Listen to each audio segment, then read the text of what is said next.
रख हौसला वो मंजर भी आएगा, प्यासे के पास चलकर समंदर भी आएगा, थक कर ना बैठ एग्जाम से लड़ने वाले मुसाफिर, नंबर भी मिलेंगे, मिलने का मजा भी आएगा। जय हिंद दोस्तों, क्या हाल है। ये सारे के सारे क्वेश्चन मैंने पिछले साल के क्वेश्चन पेपर से बनाए हुए हैं। मैंने आपको बोला था ना 30 क्वेश्चन मैंने दिया था जो कि बोर्ड एग्जाम की दृष्टि से बहुत ज्यादा इंपॉर्टेंट थे। मैंने आपको 30, तो यहाँ पर देख सकते हो दोस्तों 70 नंबर के लिए विज्ञान में क्या क्या पढ़ना है, तो मैंने आपको 30 क्वेश्चन सारे दिए थे। ये सारे के सारे 30 क्वेश्चन, ठीक है। तो ये सारे के सारे आप लोग देख सकते हो, ये 30 क्वेश्चन मैंने आपको दिए थे, ठीक है। उसके बाद दोस्तों क्या हुआ कि मैंने इसमें से 10 क्वेश्चन के आंसर आपको एक वीडियो में बताए हुए थे। आज दोस्तों यहां से स्टार्ट करेंगे यानी 11 नंबर से और 10 क्वेश्चन के आंसर आपको देंगे, ठीक है। तो यहां पर दोस्तों ये सबसे पहले आप लोग देख सकते हो, ये रहा क्वेश्चन, ये किसी अंतरिक्ष यात्री को आकाश काला क्यों प्रतीत होता है। तो यहां पर इसका आंसर ये रहा, ठीक है।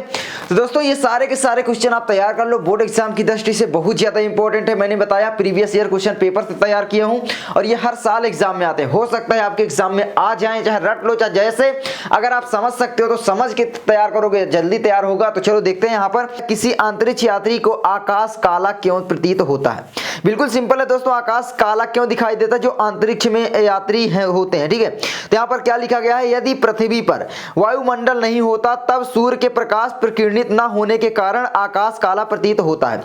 प्रकीर्णन, सूर्य के प्रकाश का प्रकीर्णन का मतलब क्या होता है दोस्तों, वो अपने अलग अलग रंगों में विभाजित हो जाता है। सूर्य का जो प्रकाश होता है वो 7 रंगों से बना होता है, ये आपको मालूम होगा अगर आपने पढ़ा होगा विब ग्वार, है ना, विब, और फिर उसके बाद दोस्तों ग्वार, ठीक है। तो इसका मतलब क्या है, ये वायलेट हो गया, ये इंडिगो हो गया, ये ब्लू हो गया, रेड हो गया, येलो हो गया, ऑरेंज हो गया, रेड हो गया। तो दोस्तों ये विब ग्वार, ठीक है। ये ग्रीन, सॉरी ग्रीन, मैं यहाँ पर क्या बोल दिया, ठीक है। तो ये ग्रीन हो गया और ये येलो, ये ठीक है। तो इस तरीके से, तो ये दोस्तों क्या होता है ना, चाहे आप प्रिज्म में डाल दो, चाहे कोई भी प्रिज्म होगा, कांच में आप देखोगे कि भाई 7 रंगों का प्रकाश दिखाई देता है। आप देखोगे जो पटरी होती है, मैं सिंपल एग्जांपल आपको देता हूं, जो आपकी पटरी होती है ना कांच वाली, उसमें आप लोग ऐसे करना, कहीं आप देखोगे उसमें बहुत सारे कलर दिखाई देंगे, ठीक है। उसमें क्या होता है, प्रकाश तो व्हाइट था लेकिन इतने सारे कलर क्यों दिखाई देते हैं, यही कारण है क्योंकि सूर्य जो व्हाइट प्रकाश होता है वो 7 कलर होते हैं उसमें, ठीक है। जो सूर्य का प्रकाश होता है आप कह सकते हो, रेड ग्रीन ब्लू से व्हाइट कलर बन जाता है, तीनों आप जला दोगे तो यही होता है दोस्तों। तो क्या है, प्रकीर्णन का मतलब होता है जब वही कलर अलग अलग हो जाएं। तो प्रकीर्णन न होने के कारण आकाश काला प्रतीत होता है। सूर्य का जो प्रकाश है वो प्रकीर्णन नहीं होता। प्रकीर्णन का मतलब है जब वायु में होते हैं तो यहाँ पर क्या होता है, धूल के कण होते हैं, नमी होती है, तो उसमें से क्या है कि सूर्य का जो प्रकाश होता है वो प्रकीर्णित हो जाता है। इसीलिए क्या होता है कि यहाँ पर आकाश हमें नीला दिखाई देता है, क्योंकि यहाँ पर दोस्तों आप अगर पढ़े होंगे तो विब ग्वार आपने पढ़ा होगा, है ना, और आखिरी में रेड होता है। तो रेड कलर का प्रकीर्णन सबसे कम होता है और बैगनी कलर का सबसे ज्यादा। तो बैगनी कलर का प्रकीर्णन होने के कारण आकाश में आप देखोगे वो नीला दिखाई देता है, ज्यादा बैगनी कलर आकाश में जाता है वो नीला हो जाता है, ठीक है। और रेड कलर अगर होता तो नीला ना हो पाता, तो इसीलिए दोस्तों ये हो जाता है। तो आई होप आप समझ गए होंगे, ठीक है। इसको आप लोग याद नहीं करना है, आप लोग अपने से लिख देना। तो आकाश काला इसीलिए दिखाई देता है क्योंकि फिर क्या है कि अंतरिक्ष यात्री वायुमंडल से बाहर पहुंच जाता है, ठीक है। तो उसको आकाश काला दिखाई देता है। उसके बाद दोस्तों दूसरा देखो कितना इंपॉर्टेंट है, पुनरुद्ध भवन तथा मुकुलन में विभेद कीजिए, यानी अंतर स्पष्ट कीजिए, ठीक है। तो ये एग्जाम में आ जाता है क्वेश्चन। तो सबसे पहले दोस्तों आप देख सकते हो, इसमें जीवधारी के कटे हुए भाग नए जीवधारी का निर्माण करते हैं। पुनरुद्ध भवन का मतलब है दोस्तों जो जीवधारी होता है वो कटे हुए भाग नए जीवधारी को जन्म देते हैं, निर्माण करते हैं, ठीक है। दूसरा दोस्तों मुकुलन में क्या होता है, मुकुलन में जनक के शरीर के लघु भाग कलिका के रूप में बढ़ते हैं। जो मुकुलन होता है आप देखो ईस्ट में होता है, ईस्ट एक होता है, ये जीव विज्ञान का क्वेश्चन है। तो वहां पर दोस्तों क्या होता है, जो आपका जनक होता है ना उसके शरीर ही बढ़ जाते हैं और वो नया जन्म लेने लगता है, ठीक है। तो ये हो जाता है। तो पुनरुद्ध भवन और मुकुलन में यही अंतर है, ठीक है। उसके बाद दोस्तों आगे बढ़ते हैं, आगे दूसरा देखो, छिपकली जानवरों से बचने के लिए अपनी पूंछ गिरा देती है। ये दोस्तों पुनरुद्ध भवन का ही एग्जाम्पल है। आप देखोगे छिपकली जो होती है जानवरों से बचने के लिए अपनी पूंछ जो है दोस्तों वो गिरा देती है, ठीक है। और उसकी पूंछ आप देखोगे उसमें जान भी रहती है। आप कभी छिपकली कभी धोखे में लग गया होगा तो वो उसका जब पूंछ कट जाती है तो वो देखोगे वो ऐसे करती रहती है, ठीक है। तो यही हो जाता है। दूसरा, जब पूर्ण वयस्क मुकुल जनक शरीर से पृथक हो जाती है तब नए जीवधारी में विकसित होती है। यहाँ पर क्या होता है, जो जनक होता है, मुकुल होता है, जनक होता है, शरीर से जब पृथक हो जाती है, ठीक है, पूर्ण वयस्क मुकुल, तब नए जीवधारी जो है वो विकसित होते हैं, ठीक है। तो ये आप याद रखना। तो आई होप आप समझ गए होंगे पुनरुद्धावन और मुकुलन में अंतर। उसके बाद दोस्तों आगे बढ़ते हैं, सबसे इंपॉर्टेंट कि भाई चुंबकीय बल रेखाओं के 2 गुण लिखिए, बहुत ही इंपॉर्टेंट है। चुंबकीय बल रेखाओं के 2 गुण क्या है? पहला, चुंबकीय बल रेखाएं बंद वक्र बनाती हैं। क्या दोस्तों? बंद वक्र बनाती हैं। अगर आपने फिजिक्स पढ़ा होगा इस तरीके से होती हैं, ठीक है। और यहाँ पर दोस्तों ये बंद वक्र इस तरीके से बना देती हैं, ठीक है, बंद वक्र ऐसे ही बनाती हैं। और दूसरा दोस्तों ये एक दूसरे को कभी नहीं काटती हैं, ठीक है। तो चुंबकीय बल रेखाएं दोस्तों एक दूसरे को कभी नहीं काटती। उसके बाद दोस्तों अगले क्वेश्चन की ओर बढ़ते हैं। चौथा क्वेश्चन आप देख सकते हो, ये भी बहुत ही ज्यादा इंपॉर्टेंट है। चौथा, धमनी एवं सिरा में 4 अंतर लिखिए। तो बहुत ही सरल भाषा में लिखा गया यहाँ पर। सबसे पहले दोस्तों धमनी और उसके बाद सिरा। तो धमनी है दोस्तों तो क्या है? रुधिर को हृदय से दूर विभिन्न भागों तक ऊतकों को ले जाती है, ठीक है। रुधिर को हृदय से क्या है कि दूर विभिन्न भागों तक विभिन्न ऊतकों में ले जाती हैं, ये हो गया। दूसरा दोस्तों सीरा में क्या अंतर है कि भाई विभिन्न ऊतकों व अंगों से रक्त हृदय में लाती हैं। देख रहे हो, सीरा जो होती है दोस्तों, धमनी जो होती हैं वो रुधिर को हृदय से दूर विभिन्न भागों तक ले जाती है, विभिन्न ऊतकों तक ले जाती हैं। और यहाँ पर क्या होता है कि विभिन्न ऊतकों से रुधिर को, ठीक है, विभिन्न अंगों से हृदय में लाती हैं, फिर हृदय उसको शुद्ध करता है और शुद्ध हृदय इसीलिए धमनी में बहता है। आप पढ़े होंगे धमनी में शुद्ध रुधिर बहता है, ठीक है। तो यहाँ पर दोस्तों जो शुद्ध रुधिर होता है वो धमनी जो है ले जाती है, और फिर जो वो अशुद्ध हो जाता है तो अशुद्ध फिर से वो जो रक्त होता है उसको फिर से सिरा ले आती है वापस, ठीक है। आई होप समझ गए होंगे। उसके बाद दोस्तों दूसरा है, इनकी दीवार मोटी पेशी अधिक लचीली और न पिचकने वाली होती है। इनकी जो दीवार होती है दोस्तों जिसमें धमनी की, इनकी दीवार मोटी पेशी अधिक लचीली, बहुत ज्यादा लचीली होती है और न पिचकने वाली होती है, वो मतलब पिचकती नहीं है। और दूसरा इसमें जस्ट उल्टा हो जाएगा, भाई इनकी दीवार पतली कम पेशी है, ठीक है, और ना के बराबर लचीली और पिचकने वाली होती है, बिल्कुल जस्ट इसका उल्टा कर देना। उसके बाद तीसरा, इसमें कपाट नहीं होते, इसमें दोस्तों कपाट नहीं होते हैं, इसमें कपाट होते हैं। उसके बाद दोस्तों चौथा है, इनमें रक्त अधिक दबाव व झटके के साथ तेजी गति से बहता है। जो रक्त होता है दोस्तों अधिक दबाव और झटके से बहता है, क्यों? क्योंकि हृदय पंप करता रहता है, 70 से 72 बार आप देखोगे धड़कता है 1 मिनट में हमारा हृदय। तो जब ये 70 से 72 बार धड़कता है दोस्तों, उतनी बार पंप करता है। जब पंप करेगा, जितना ज्यादा आप पंप करेगा उतना उसमें रुधिर में दबाव बढ़ेगा। क्यों? क्योंकि भाई ज्यादा रक्त जाएगा। मान लो इतनी जगह है, वहां से ज्यादा रक्त जाना है, मान लो थोड़ा सा जगह है, ज्यादा रक्त जाएगा तो वहां पर क्या होगा भाई? दबाव अधिक बढ़ेगा। भाई कम जगह से आप अगर एक जगह जाने की जगह है और वहां से 2 लोग निकल रहे हो साथ में, तो वहां पर आप देखोगे आप सट कर जाओगे, पिचक कर दब कर, ठीक है, जाओगे। तो वहां पर क्या हुआ कि अधिक दबाव पड़ा, अधिक झटके के साथ तेजी से गति से बहता है जो है रुधिर। और दूसरा चौथा है, सॉरी यहाँ पर इसका, ठीक है, यहाँ पर सिरा का, इसमें रक्त कम दबाव के साथ धीमी गति से बहता है। भाई इसमें क्या होता है? इसमें जो अशुद्ध रक्त होता है, डीऑक्सीजनित रक्त, वो क्या होता है कि हृदय तक लाना होता है, और हृदय तक लाना होता है, हृदय जो प्रेशर डालता है वो इसी में डालता है, और फिर वो हृदय तक ये वापस ले जाते हैं, फिर वही चक्र चलता रहता है, ठीक है।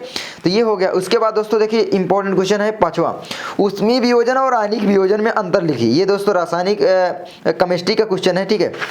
दोस्तों यहाँ पर ऊष्मीय वियोजन यानी ऊष्मा से होने वाला वियोजन, आयनिक वियोजन जो है आयनों के द्वारा वियोजन होता है। तो यहाँ पर देखो कैसे होता है अंतर। यहाँ पर है ऊष्मीय वियोजन और इधर आयनिक वियोजन। पहला दोस्तों ऊष्मीय वियोजन ऊष्मा के द्वारा होता है, मैंने आपको बताया। दूसरा आयनिक वियोजन विलयन बनने पर होता है, जो विलयन बनेगा, जैसे यहाँ यानी ACl होता है, जब इसको आप ये पानी में जाता है तब ये Na+ और Cl- के रूप में होता है, यानी आयन के रूप में होते हैं, ठीक है। तो ये आयनिक वियोजन होता है। दूसरा ऊष्मीय वियोजन में उत्पाद उदासीन अणु होते हैं, यानी जो उत्पाद बनता है ऊष्मीय वियोजन से, उसके जो अणु होते हैं वो उदासीन होते हैं, उदासीन अणु होते हैं, ठीक है, उत्पाद के। और दूसरा दोस्तों आयनिक वियोजन के लिए माध्यम आवश्यक नहीं है। जो आयनिक वियोजन होता है इसको करने के लिए कोई भी माध्यम की आवश्यकता नहीं होती है। दूसरा दोस्तों यहाँ पर ऊष्मीय वियोजन में उत्पाद पृथक किए जा सकते हैं, ठीक है। ऊष्मीय वियोजन में जो है दोस्तों उत्पादों को पृथक किया जा सकता है। आयनिक वियोजन में उत्पाद आयन होते हैं और इनको पृथक करना काफी ज्यादा जटिल होता है, ठीक है। यहाँ पर ये ध्यान देना, ऊष्मीय वियोजन से जैसे कि दोस्तों गर्माहट के कारण जो कोई भी वियोजन होता है, ठीक है, तो वहां पर क्या होता है कि उसको पृथक आप कर सकते हो, ठीक है, और इसको आप लोग क्या पृथक नहीं कर सकते इसको, ठीक है, ये वाले को। उसके बाद दोस्तों आगे बढ़ते हैं, मतलब थोड़ा मुश्किल होता है, कर सकते हैं भाई, ऐसी तरीका बहुत सारे फिर लगाने पड़ते हैं, मतलब सरल होता है इसको पृथक करना, ठीक है, ये होता है ऊष्मा के द्वारा जो वियोजन होता है। उसके बाद दोस्तों देखो इंपॉर्टेंट क्वेश्चन होता है 5वां कहता है पीएच से आप क्या समझते हैं। पीएच बिल्कुल सिंपल है, शुद्ध जल में हाइड्रोजन आयनों का सांद्रण क्या होता है? बिल्कुल सिंपल है, विलयन की हाइड्रोजन आयन की सांद्रता के ऋणात्मक लघुगणक को पीएच कहते हैं। याद कर लेना, पीएच बराबर होता है -log10 और H प्लस आयन। ठीक है, तो ये हो गया दोस्तों। और शुद्ध जल में हाइड्रोजन आयनों का सांद्रण 1 × 10⁻⁷ मोल प्रति लीटर होता है। अरे यार, पीएच स्केल आपने पढ़ा होगा, यहाँ पर होता है दोस्तों 7 से 14 तक, और यहाँ पर दोस्तों 1 से 7 तक लाइनिंग बनी होती है। इधर ये दोस्तों अम्लीय होता है और इधर क्षारकीय होता है। ठीक है, और यहाँ पर बीच में होता है तो ये उदासीन होता है। बिल्कुल सिंपल है। उसके बाद आगे छठवां दोस्तों है सोडियम हाइड्रोजन कार्बोनेट के प्रमुख 2 उपयोग बताए। जल्दी से इसका रासायनिक नाम जो है सोडियम हाइड्रोजन कार्बोनेट का और क्या बोलते हैं? मीठा सोडा। ठीक है, खाने का सोडा। और दोस्तों इसका नाम क्या हो जाएगा? सोडियम। इसका सूत्र क्या हो जाएगा? यानी sodium Na, hydrogen carbonate NaHCO3 है ना, यही HCO3 कार्बोनेट हो गया, तो सोडियम हाइड्रोजन कार्बोनेट। तो यहाँ पर दोस्तों हो गया। उसके बाद तो इसका उपयोग क्या है? बेकिंग पाउडर बनाने में इसका प्रयोग किया जाता है, जो बेकिंग सोडा एवं टार्टरिक अम्ल का मिश्रण है। ठीक है, दूसरा दोस्तों, जब बेकिंग पाउडर को गर्म किया जाता है, जो ये हमारा होता है यानी HCO3, इसको जब गर्म किया जाता है तो निम्न अभिक्रिया होती है। क्या बनता है यहाँ पर दोस्तों? यानी धावन सोडा, यानी H2CO3 यानी धोने वाला सोडा। इसी को में जब और थोड़ा सा क्रिस्टलन का जल मिल जाता है तो इसका सूत्र हो जाता है यानी H2CO3 × 10H2O, यही होता है दोस्तों आपका धावन सोडा।